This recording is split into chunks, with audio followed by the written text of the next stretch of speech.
Okay, we are hopefully buttoning up this wiring, this electrical issues associated with that turn signal switch. Kind of got to be a little bit more of an expanding ticket than I wanted. Let me show you what's going on here on this sweet 65 of Frank's. So we fixed this issue where this wire was cut and then connected it back up so that we have the right turn signal interior light going. And there was an extraneous wire running off to just a dead end, but it had like, I don't know, 15 feet worth of slack, so I don't know what was going on there. There's definitely been some additional wiring work done under here. And the last issue we had was this horn, which, you know, it didn't have anything to do with the turn signal switch when I got done with this. I knew that the horn part of it was working correctly because you could hit the horn and you could hear that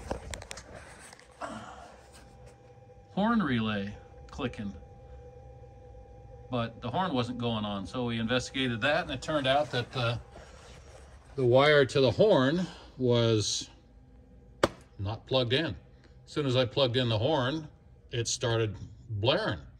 So it's like it's getting that voltage all the time. So started chasing out wires and didn't really find anything. It's kind of a mess in there. I was tracing out wires and eventually, I hate to say it, but the darn thing fixed itself. Now the horn is working. And I'm gonna call it quits and hope that that issue doesn't come back, which, good luck with that. Bottom line is the whole thing with the turn signal switch, the problem replacing that was originally intended to get that right rear turn signal going, and that did get going, so the horn was extra, but gosh, I just want Frank to have a nice van and be able to have a horn, because it is kind of, associated with the turn signal switch. I mean, if you've been in here and you've done a lot of work, and then you say, well, your horn doesn't work, but it had nothing to do with what I did, then I don't know, it just doesn't sit right with me. Regardless, that was a little bit extra time there, and ended up pulling that engine cover off. Kitty is not happy that the van is going to go, and making it clear to me that I'm obviously underfeeding the cat, which I'm not. Anyway, now the thing is, go ahead and fire this thing up again. We did fire it up before for a brief period of time, but we're ready to go for a road test, and we just want to run it long enough to make sure that there's no obvious problems, that there's no fuel leaks, and see, what else did we do? Oh, we got the transmission cable, the speedometer cable, resealed, put a new O-ring in there, and that transmission was almost dry. That's not good. Made it a lot harder to get underneath this van with those really sweet side pipes that are functional. I don't know how much they're gonna preheat that tire, but there'd be something else to put our hands on in the meantime. So we had to crawl underneath there because we didn't want to rack it up on the rack again, which is kind of problematic for the vintage Chevy vans, unfortunately. So anyway, that's the story on Frank's van. Fire it up, see what's going on. If it all looks good, put that air cleaner back on, and take it around the block. And after that, if it makes it around the block and back, give it one more good quick look, and then drive it to get on the freeway and drive it to Stockton, which is about 45 miles away. Nice little deli there, which I hate to say it, Frank, all that extra work that I did, you're going to be buying me lunch here, and I'm going to buy that over at Ernie's on Waterloo off of Highway 99. Oh, yeah. Roast beef sandwich, here I come. Okay, we're ready to fire this up. This was fired up before.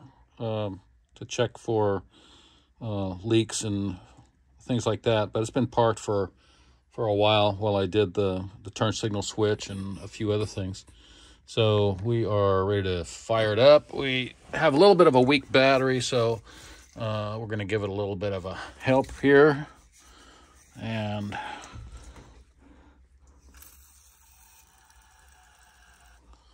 yeah, that should do it. I should fire right up.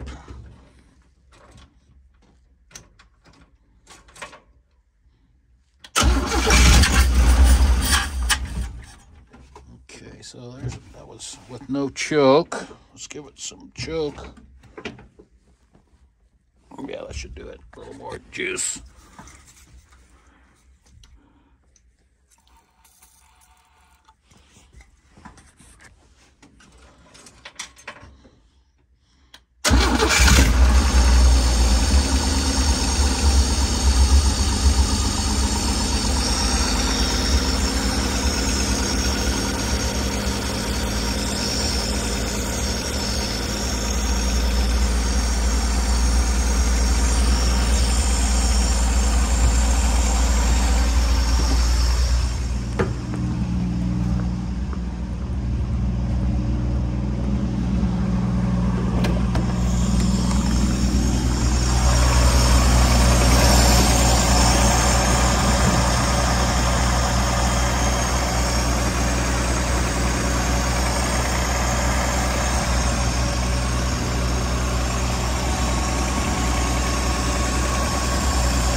Take a walk.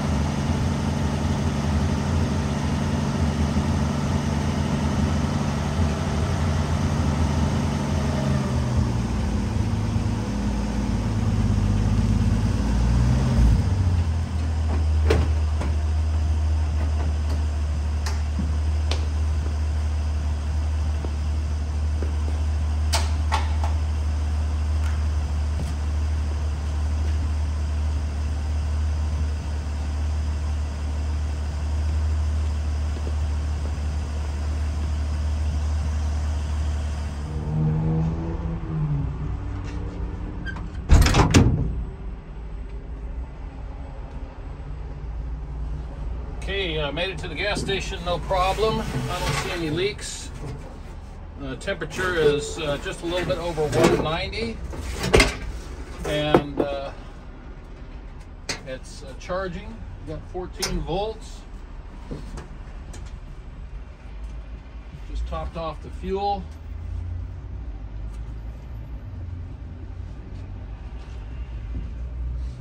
So we're going to put on this engine cover and leave the air cleaner off for now. want an unobstructed view of that carburetor, since I had so much problems with it. So after this, let's get this thing on the freeway and see if there's any kind of issues.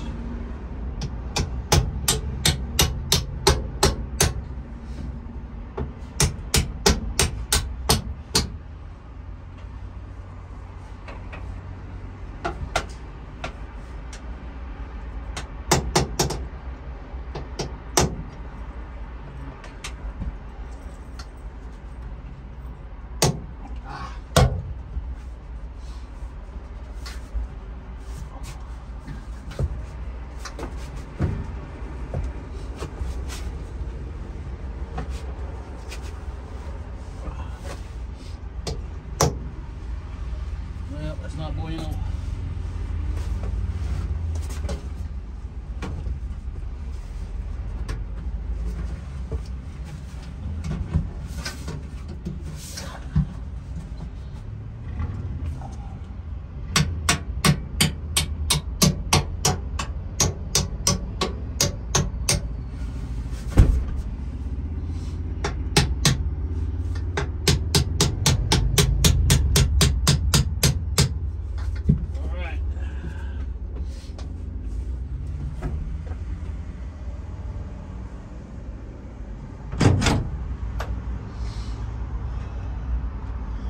Good enough for me.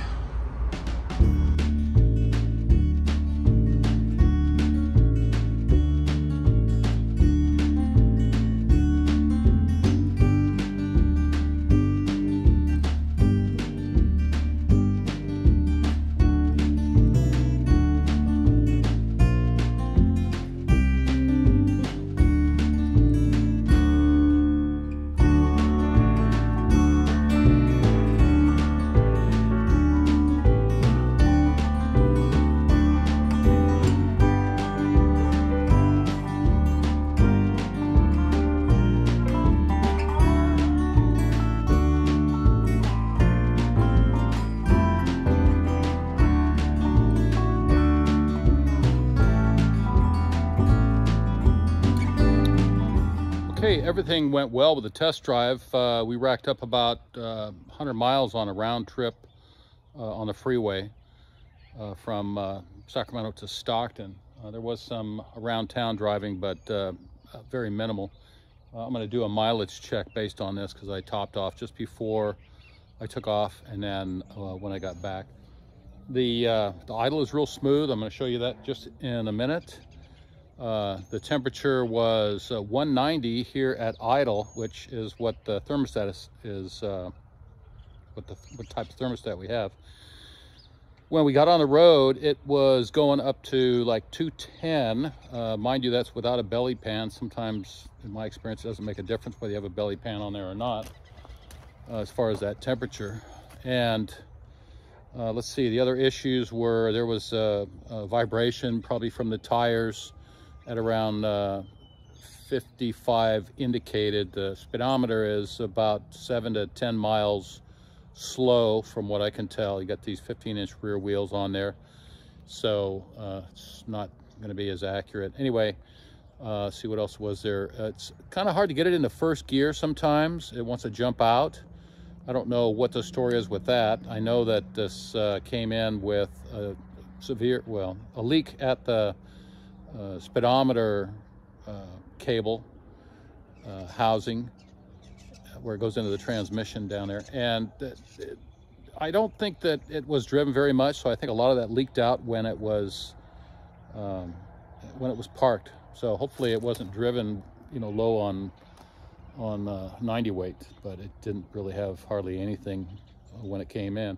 Let's see what else was going on with this. There's a little buzz coming from, sounds like the speedometer head or the speedometer cable. The steering is good. It's not bad. Steering wheel is pretty much centered, which, you know, that's good too. Horn took a dump again. Didn't work.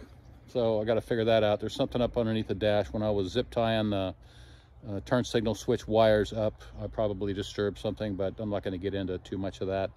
So at this point, I think there was a couple of other items. Oh, the interior right turn signal lamp must have fallen out or something, but the turn signals are working good all the way around.